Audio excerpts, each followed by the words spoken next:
Okay, good afternoon, everybody, and apologies for the late start to this session. It was a very interesting session beforehand, so we wanted to make sure that we got full use out of the speakers and discussion points for that. So this session is on the SSA community and networks. So as we've seen from this afternoon's discussions, we've had a lot of talks dedicated to the problem itself and things that we need to tackle. And previously in the previous panel session with shorter talks, we've covered the need for collaboration and also successes and failures within that realm. So that feeds nicely into this session, where we want to look at a few of the networks that are available to the SSA community and see how those networks can hopefully work together or how they are already working together to succeed in those collaborations and in bringing people together from across various sectors to tackle this issue of space sustainability. So as you can see from the slide here, I've got a brief rundown of timings that hopefully we'll be able to stick to so that we can facilitate some healthy discussion at the end. So we're starting off with a brief note on GNOSIS itself from me, just an update from Don's introduction this morning. I'll then hand over to Don very quickly, who's going to be launching the new Centre for Space Domain Awareness that's just launched at the University of Warwick. So we're very excited about that. We'll then move into the main talks of the session, which will start off with Torsten Kriening. Delighted to have Torsten from SpaceWatch.Global, who'll be speaking to the public engagement side of things and what we can learn from that. We'll then move on to Andy Bennett, who will be here from the Knowledge Transfer Network, again, looking at those connections between the various sectors and how to build those relationships moving forward.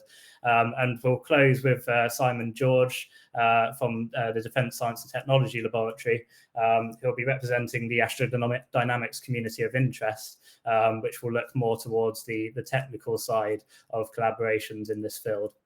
So hopefully that's a brief rundown. If you do have any questions that you want to pose to the speakers throughout this session, please enter those in the Q&A and discussion tabs, and I'll be monitoring those as we go. And hopefully it'll be a very productive session for everyone.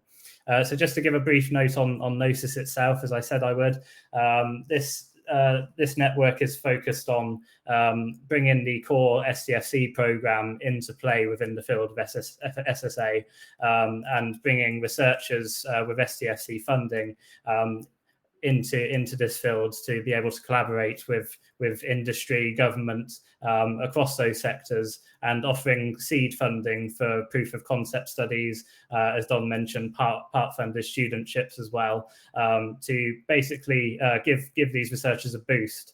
I know Chris Newman in the previous panel session was discussing how difficult it is for certainly academics to get involved when we're obviously so set in our own schedules and limitations funding wise. So this is hopefully a benefit of our network to be able to seed that funding and get these projects and collaborations off the ground.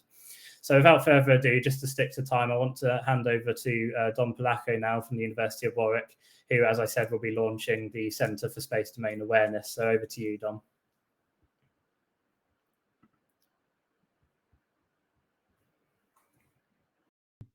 We started our work on SSA. At the same time, there are other groups within physics that are working on space weather and things like that. And for us, we really started because the university had been very good to us in areas like exoplanets, but we realized that our skill base was useful in this area as well. So we started our SSA work.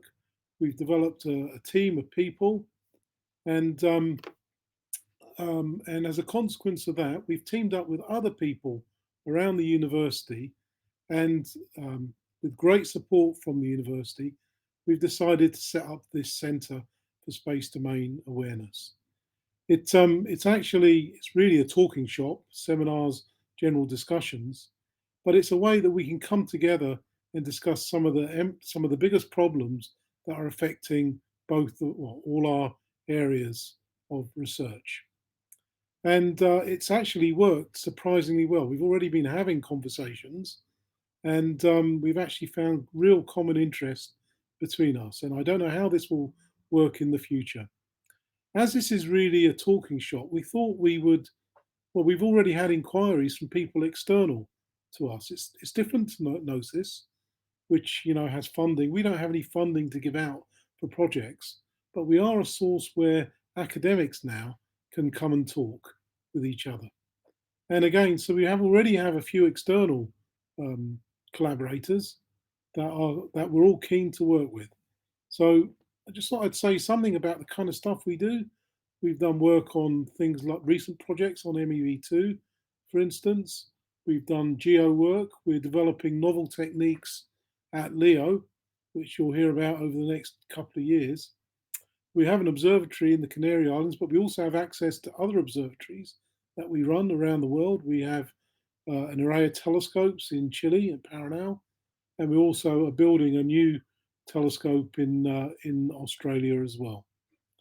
We pride ourselves on doing things quickly and working on unusual projects.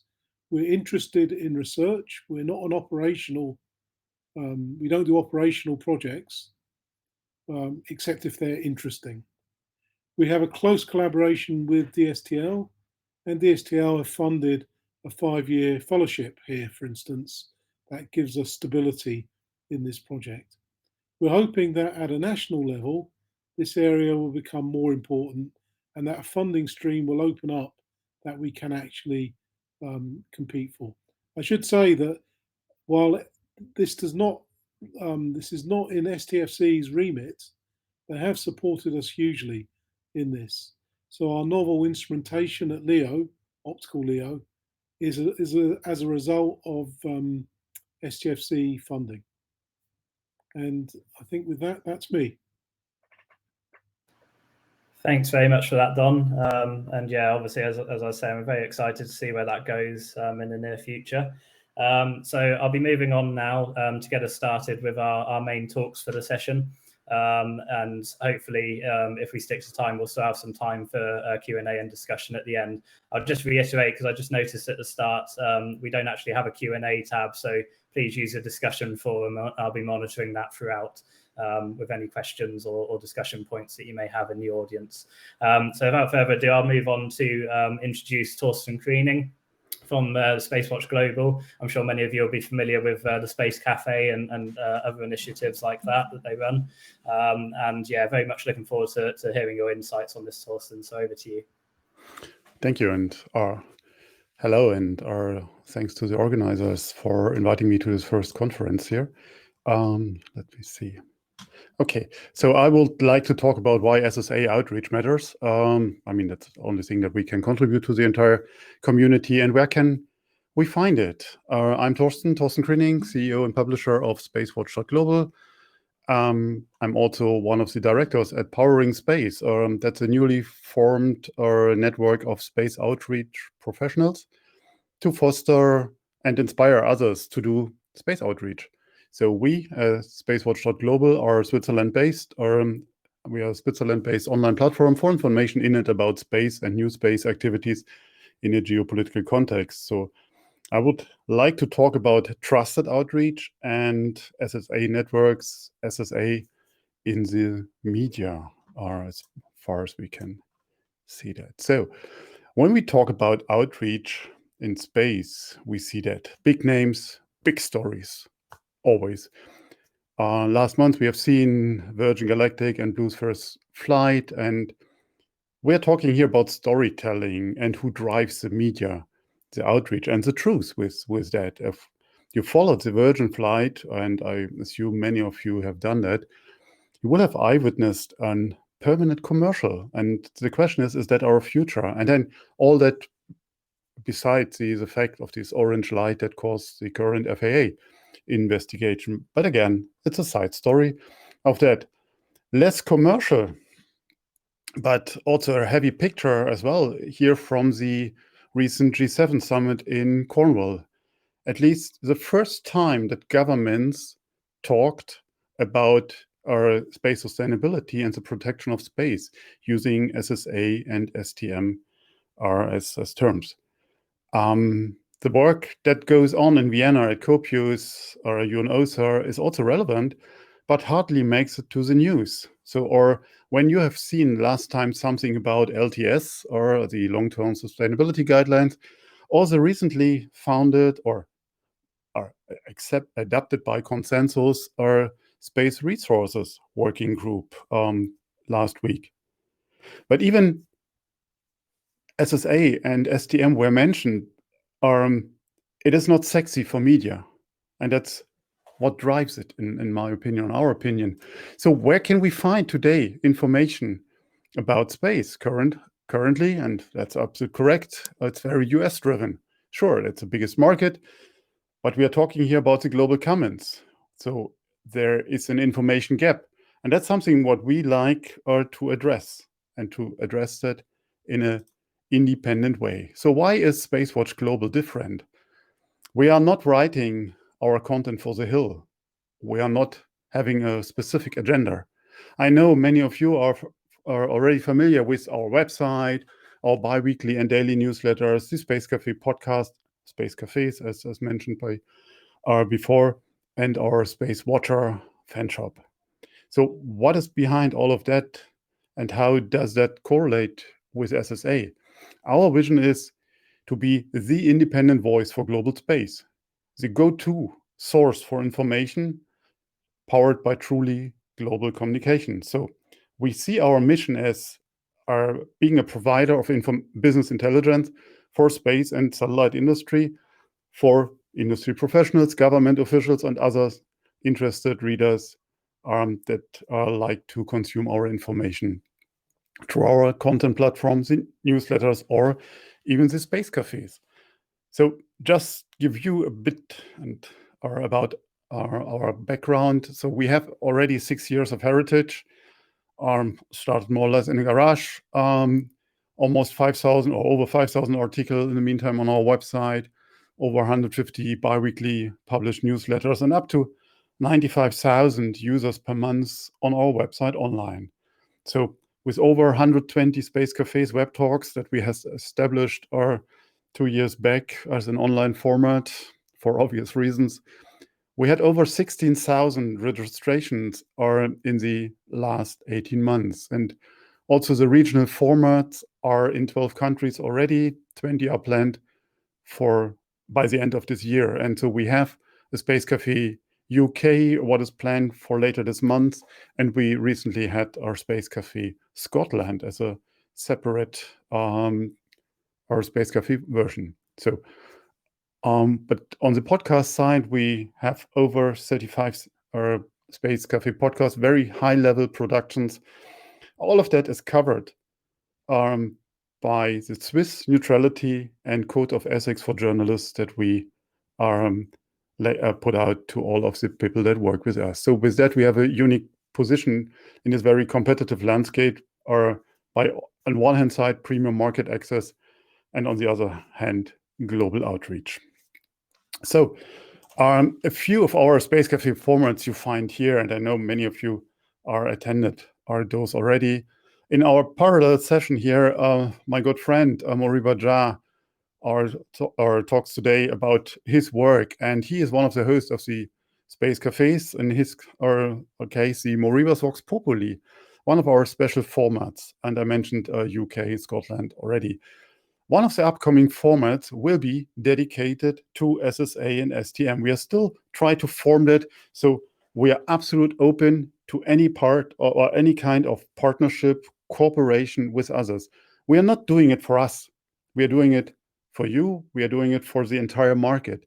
Even the wider you, the people that have just a basic interest in space. And just on that note, a few days back, a week back, we had here in Germany a Space Cafe with our top German politicians that running for the Chancellor or for the Chancellor office, and we talked with them about space in Germany after the elections. So we have this super cool access. So why can we do that? So our key values are independence. We are trusted. We are a trusted source. We are absolutely transparent with what we do and who is paying for that. we have, I think, quite a good reputation and passion. Passion is that what drives us to move forward, not the big buck, of course. The big question is, where are the networks talking about SSA, STM?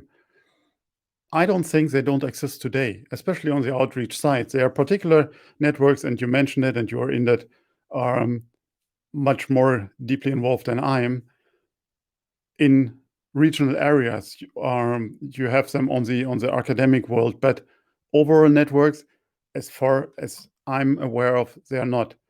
I mean, with all respect, or there are conferences, the Global STM, or a conference in Edinburgh 2 years back, and others, but there's not a go-to place to find information in this wider context. And why? As mentioned earlier, it's not attractive, and there is no direct earned money in it for the media.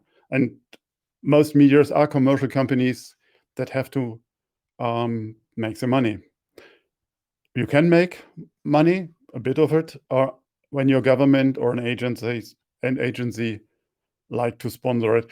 And I'm talking here from our in-depth point of view. So we went out, knocked on many doors to talk to people, say, hey, wouldn't you like to sponsor a space cafe dedicated to STM, other things? And the answer was not to our satisfaction. Our approach is as straightforward as it can be. We are prepared to give SSA the room on our platform it deserves. We are ready to create special formats and sections on our website to give it more reach. We can do that. If you like to be part of it, feel invited and let us know. We are open to content contribution and any kind of cooperation. And that's it from my end. Happy to answer your questions. And as I'm always finishing my space cafes with, don't forget to become a space watcher. Thank you very much. Thank you very much indeed, Torsten. That's very interesting insights there. And I think certainly from the point of view of spreading that public awareness and making space more sexy, as you put it, for the media is certainly something to focus on in future. So I'll thank you and leave that talk there until we get back to the Q&A and discussion later on, and move on to introduce Andy Bennett from the Knowledge Transfer Network. So thanks very much for joining us, Andy. And I'll hand things over to you so that we've got a good chance of sticking to time after the delays. Thank you. Thank you very much. Yes, and yeah, my name's Andy Bennett, as was just mentioned. I'm the space lead at KTN, where I've spent the last 7 years supporting space companies and the space sector in the UK. So thank you for inviting me to speak today about our network and the support it can provide to understand and solve those challenges related to the ever-growing problem of space debris. I believe by looking at this in more of a mission-led approach, a great opportunity to use our collective networks to solve some of the challenges that exist. But first, I'll just talk a bit about our network at KTN. KTN exists to connect innovators and new partners and new opportunities beyond their existing thinking, accelerating ambitious ideas into real-world solutions. And similar to the last session, we believe that collaboration is key to that successful innovation and developing the best products and services possible. We have 200 colleagues based across the UK in offices in Edinburgh, London and Harwell. And we've been working recently on a new strategy where we've tried to define our purpose. What do these 200 people do? Well, we're here to create these diverse connections that drive positive change. We've also created a vision, and the vision is to establish a network of innovators so powerful its ideas will change the world. Hopefully we can do a bit of world changing with this network as well. So how do we achieve that purpose and vision? Well, we have experts covering many of the verticals that exist, including areas such as energy, infrastructure, agri-food, health, transport, and many others. And we also have experts who are experts in the horizontal enabling technologies such as photonics, electronics, artificial intelligence, geospatial data, and many others. These experts can create powerful connections across sectors, from photonics to space, for example. And our network is unique in that regard. We also aim to help shape future innovation by establishing communities of interest. We call them innovation networks that support novel capabilities and technologies. So who is in our network? Well, we have over 46,000 unique organizations, over 230,000 innovators. And the main proportion are from small companies or small organizations, but we also have big links into the larger corporates as well. And we have links into every academic institution in the UK. And what happens to the people that we work with? Well, as you can see here, 66% go on to collaborate, 42% reach outcomes faster, and 60% show increased investment in R&D as a direct result of KTN engagement. And we generate over 100 million increased investment in R&D as well. So this just goes to emphasize that collaboration will benefit your business and hopefully increase the investment in R&D as well. I mentioned our innovation networks. These unite some of the best minds and greatest thinkers from across the UK in areas of innovation, development, and new technologies. One example is our Geospatial Insights Network that I support, and we've built a strong community around the insight available from geospatial data. We've connected across diverse sectors, including artificial intelligence, virtual reality, maritime, finance, and infrastructure. And we also produced a report, The Power of Place, with our partners, Ordnance Survey. KTN's core focus is the UK. However, we do run some global activity through our Global Alliance programme. And this programme is all about driving international collaborations with governments, societies, enterprises, institutions from all over the globe.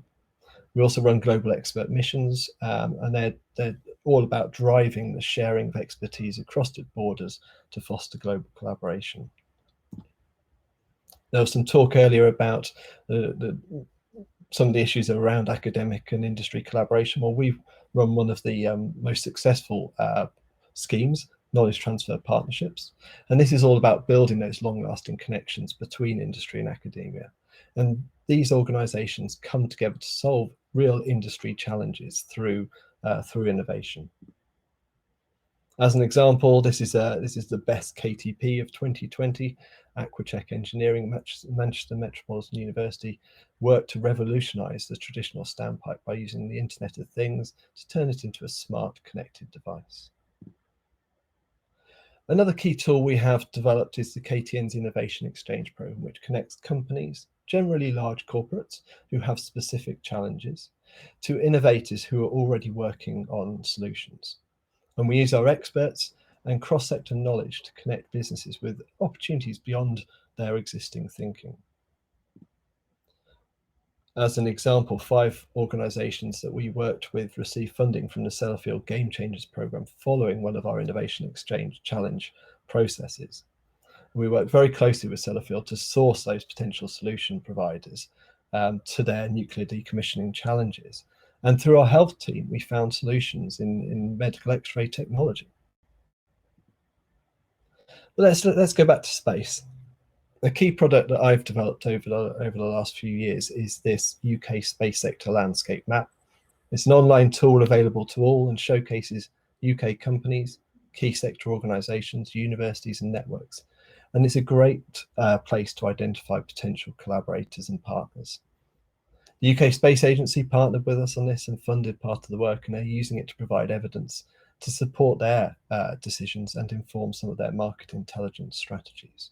It's there, it's open, please use it. And my colleagues have produced similar maps for other sectors in the UK.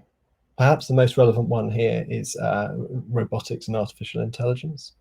But I hope overall it showcases the different areas where we have some deep sector knowledge and expertise. This leads me on to my point around missions. I believe that we can use our collective networks to enable the missions that exist, the challenges, the grand challenges that exist in our society. And the GNOSIS network have a great mission statement and some aligned challenges. So we're trying to understand and solve problems related to that ever-growing problem of space debris. And a series of different challenges that they've already published on their website. There'll be more, of course. But where does the solution to these come from? In my opinion, the answer is not necessarily from the space sector, but likely from other sectors and other industries. Could that be robotics, sensors, electronics, photonics, artificial intelligence, data, the defense community, the quantum community, perhaps? This is where we're probably going to find some of these key solutions. And this is where I think mission-led innovation comes in. It's a framework that's been developed that recognizes the potential of science, technology and innovation to enable and accelerate the transition towards a more sustainable future. It's not my concept. It's one that's been developed by the UCL's Institute for Innovation and Public Purpose. And according to Professor Mariana Mazzucato, it's mission-oriented innovation is about big science deployed to meet big societal problems. And missions provide a solution, an opportunity and an approach to address the numerous challenges that people face in their daily lives, whether that's clean air to breathe in congested cities, or to live a healthy and independent life, or even to create that safe and sustainable space environment. Missions don't define where the solution comes from, though, and they rely on this cross-disciplinary and cross-sectoral innovation. And this is where our and our other networks that have been talked about today come in, because it's where we can enable that effective connection and distribution of the challenges to non-space communities and non-space sectors. And that way we will find the best solutions to these challenges and involve innovation from diverse communities and sectors from across the UK.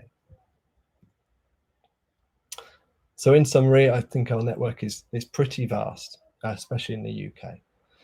We know lots of innovators who work, who are very interested in cross-sector challenges.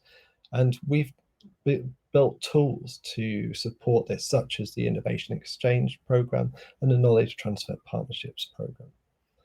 And we also believe that by focusing on this mission-led innovation, we can use the power of our collective networks to solve the challenges that exist, such as the one that's being described today by this community.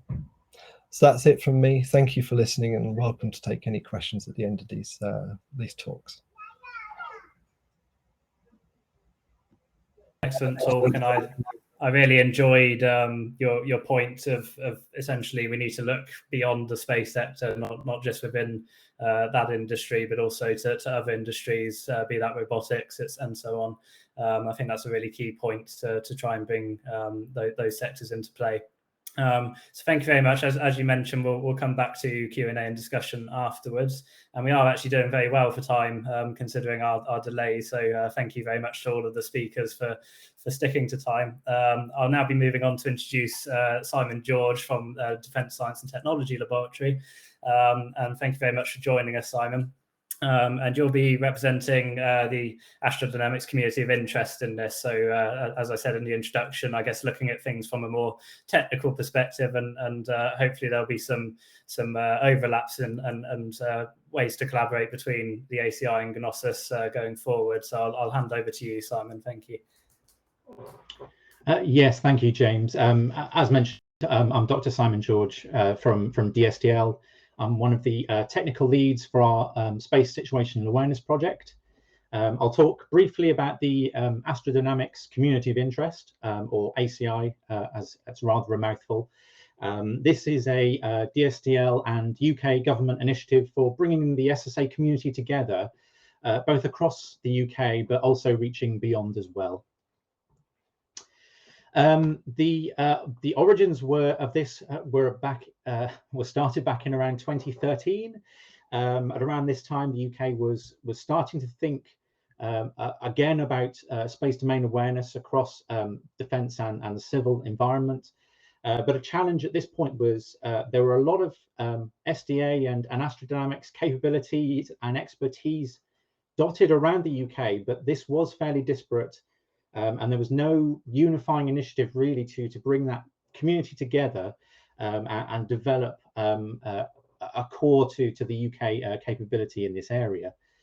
In response to this, Dstl and the UK Space Agency looked to organise a workshop, which was well attended, to present some of the emerging requirements and interests in SSA that were in government at the time, and to unite a group of academics, industry representatives, and more, to develop a community in this area to tackle some of those problems.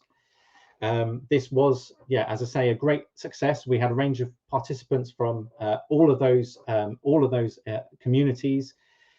The outcome really was that there was, and still is, a huge range of expertise across the UK, but more needed to be done to build that into an ecosystem and to nurture the community so that it could be directed to solve some of the problems that we've been talking about today. As a result, that morphed into a specific community of interest surrounding this astrodynamics and space surveillance area, and emerged into a community initiative which started around 2015 or so, to bring all of that together into one house. Dstl have predominantly been the custodians of this community, but I will freely admit that it's a coalition of the willing. A network is all about its participants, so we've helped to try and bring and keep that group together, but it's still a loose arrangement of academics, researchers, practitioners, and industry experts across a range of topics, who periodically can come together, typically face-to-face, but more recently virtually, to share that knowledge, collaborate, and tackle research problems at the technical level. I shan't go through all of the principles that you see on screen, but these hopefully provide a flavour on which the ACI has been cultivated. These essentially boil down to enabling a forum for government and the research community to work together to solve problems, to allow that community to network and build interlinks with each other, develop that expertise and share the knowledge across the community, and exploit that within opportunities to demonstrate and test some of those capabilities, hopefully becoming a thriving ecosystem that we see today. I mentioned that this was a diverse community of experts. I've put just a few of the participants that we've had involved in this community in the past in the UK. I should also say that we work routinely as well with groups outside of the UK, more globally in the US, Canada, and some of the other European nations historically. And we do look to collaborate on a global scale, as well as to nurture that UK community. This has been delivered through historically themed workshops conducted face-to-face at various locations around the UK. These would be facilitated on a particular research challenge or topic. Naturally, that's become a bit more virtual since the pandemic has been a problem. That community has been maintained by a mailing list with periodic updates about the aforementioned workshops, but also funding opportunities. See the email on screen, SSA at Dstl.gov.uk, if you'd like to be registered to that. But as well as just talking shop during the workshops, we like to bring the community together to demonstrate and increase the maturity of the capabilities they have to bring to bear, to put these into real world events, and to see how the research capabilities can be demonstrated to other stakeholders. We do that via experiments, but also funding opportunities in this area as well, that I'll talk a little bit more about in a moment. A key constituent of those workshops were a key constituent of those activities were the workshops held in the past. These were dotted around the UK, predominantly in the south coast, but I think as we emerge from the pandemic, we should be looking to look at broader communities across the UK and look at where we can fill in the gaps on that map. We'd use these as opportunities to share knowledge through technical briefings and interactive activities. Anyone who's previously attended these will recognize the post-it note sessions and opportunities for everybody to share and provide their own views and opinions to this, and to develop solutions to some of the research problems that we've talked today.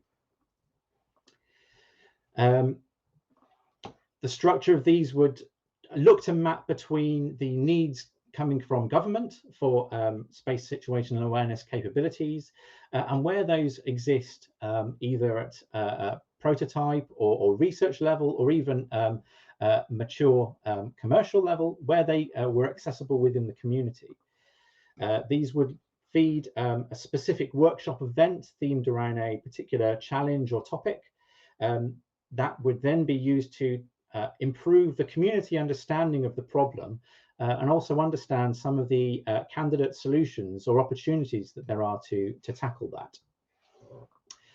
Where those are existing, have shown existing capabilities and relatively high TRL, that could be used to advise other government departments and communities on where technologies are readily available to address those problems. But more predominantly, these were used to identify fruitful areas for further research, to raise the TRL of nascent capabilities which exist in academia and industry. So the outputs of these workshops would be used to refine descriptions of work for funding, which could then be disseminated through some of the routes we see on the right-hand side, through ourselves at Dstl, our colleagues at the Space Agency, but initiatives like the Defence and Security Accelerator as well. Just as some brief examples of previous initiatives, some successful products came out of initiative with the US Air Force Research Laboratory via their European office back in 2018 and 19, looking particularly at protection of high value assets in geostationary orbit. This resulted in some research grants and lots which could be put out to the community, which had some great engagement and success of those. But also more recently, I'll talk more about this during one of the sessions tomorrow, but opportunities for direct experimentation, such as the Phantom Echoes initiative, where members of the community, sensor community across the ACI, were able to demonstrate some of their capabilities against a real world event, and contribute to this exciting experiment, share data and knowledge about techniques for those. Again, I'll speak more to those tomorrow. That's just a brief flavour. Our most recent activities have looked at RF technology. There was a virtual workshop held back in February on this point to look at uniting the strong but disparate RF community. And one funding opportunity that many may have seen come out recently was our work with the Defence and Security Accelerator on the Space to Innovate initiative. One of the challenges posed by this this call was looking at novel methods to characterize objects in space, and much of this was built on the core that had been developed through workshops and other topics with the ACI in the past. Summarizing, our ambition really is to establish that into an ongoing mechanism to support a UK supplier base or ecosystem for SSA. We're looking to build on our current paradigm of workshops and experiments and take those forward, but also to help maintain that engagement in between. And I think it's highly complementary, the work that goes on with GNOSIS and this community, as well as the ACI. And I think there's a lot of a lot of overlaps which can be exploited as we move forward. In summary, then, we've had great success with this community over the past 6 to 8 years, and we'd love to have more engagement and opportunities from the community. So if you'd like to get involved, then please drop an email to SSA@Dstl.Gov.uk to be added to the mailing list and distribution for all those materials. Thank you. Thank you very much, Simon. Again, very interesting insights there. I think you're mentioning potential overlaps. I think the fact that both yourself and Andy had a nice map of the UK with various institutes around, combining those together is probably an excellent start. And perhaps, you know, there'll be lots more institutions out there that'll be involved in ACI going forward and interested in hosting potential themed workshops again. But obviously that's very COVID dependent, as all things are at the moment. So I'm going to move forward to a sort of panel Q&A now. So we do have a couple of discussion points in the chat. So I think I'll start with those, and then I've got a couple of my own moving towards the end. So I think this first one from Sean McCarthy is probably directed more towards Torsten. It says, are the often used graphics of huge chunks of debris whizzing around the Earth to illustrate debris useful? Saying that, you know, sometimes you have to explain they're not to scale. There's various things that might get in the way of the actual outreach part of that. So what are your insights on that, Torsten? Depends who you want to reach out with that. Or I mean, if you want to go to Joe Doe on the street, then I think this picture tells more than any word we all can articulate, and that does the job. I mean, it's the same with Gravity as a movie. It gave very a good insight what happens when. Is it helpful for the mission we are on? No, not at all, I would say, because it is just an illustration and it does not represent the reality. And so, I mean, if I see 10,000 of objects there on this map, I have the impression I can't see anything or in the night sky anymore. So, but it's not true. So these things are scary as hell, as we all know, and you guys know better than I do. And they have an impact on astronomy and all of the other operations that we have in space. But it's not that they're, you know, covering our view to the sky. I mean, I had a few months back, Professor Thomas Schildknecht from the University of Bern talking about this topic in one of the space cafes, and he said, it is an issue, but we still can do our job as astronomers. And I think that's a message here to deliver clearly to the public. Yes, we have to address that. We have to make them aware that also taxpayers' money has to be invested in that, but keep it to a trustful level and not overexcited, like what I mentioned in my talk with the picture that we have seen from Virgin or from Blue. Yeah, I mean, these guys paid for it. They're not heroes. They're not astronauts, in my opinion. They just flew high. Period.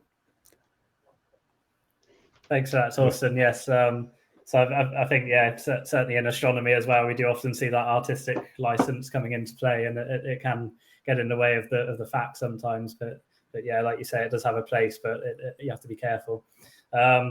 So I should also mention for our audience as well that Andy has been kind enough to post a link to the UK space sector landscape map that he mentioned, and I'll be pointing that out in the following session as well, where I'll give a brief update to both sets of audiences that are in play right now on that. And I should also say for the audience as well, don't be afraid to stay, and just in case you're missing the next session, because it will be waiting for us, don't worry. If we do overrun slightly because of the delay, it will just kind of all flow into one. So I wanted to move on to one of my discussion points. Again, to the audience, if you do have anything else, please post that to the discussion forum.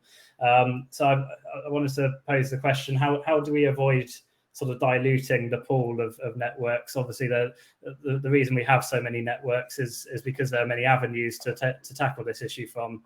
There are many different sectors, different players in play within the field that need to be connected, and there are different ways of doing that. So how do we avoid having just too many networks? How do we work together to ensure that we're tackling all those issues?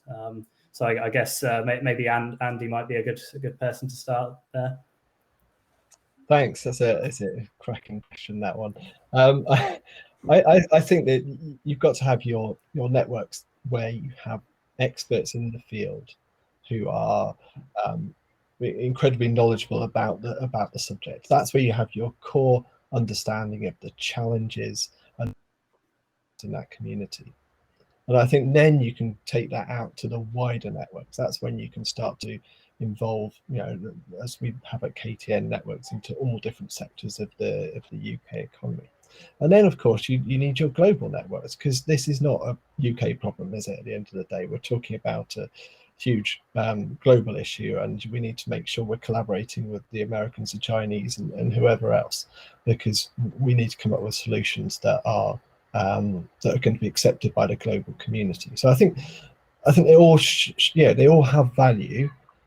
We've just got to make sure we are communicating with each other, and when we're trying to solve these big challenges, we're using the networks at the most appropriate time for the right reasons.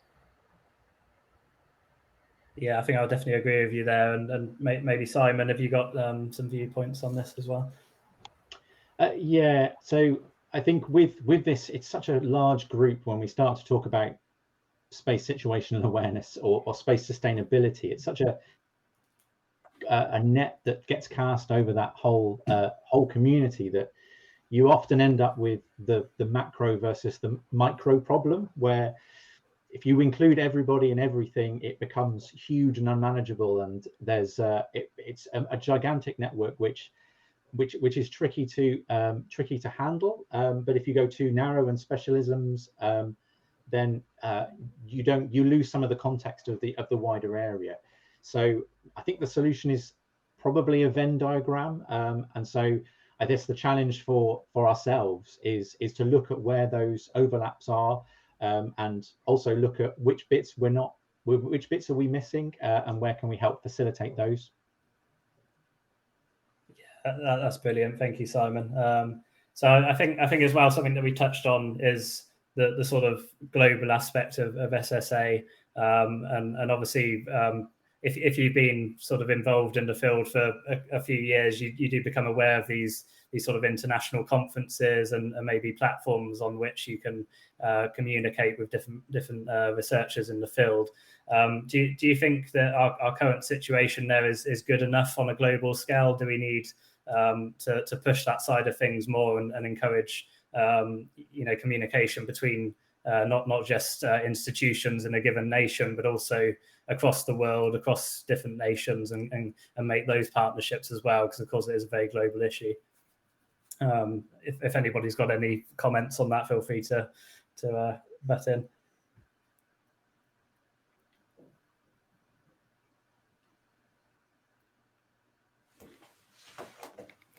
Nobody? Okay. Okay, that's perhaps something we can take to discussion afterwards. I know that we're coming up to the end of time as well, so that's probably a good opportunity to close the session and encourage, if you do have any other discussion points that you haven't been able to raise in the discussion forum, please take that to either the social media. You can find that on the banners on the front timeline. You can also go to the meeting hub and connect directly with different delegates as well, if you've got particularly specific questions that you want to ask. I'll be heading to the next session now, where we'll be given a brief summary of both of the sessions that have taken place during this hour. But I'd like to thank you all again for your excellent talks. And it's been great to get your insights on this matter. And we hope to have you involved in future GNOSIS events moving forward. So thank you all again. Thank you. Thank you.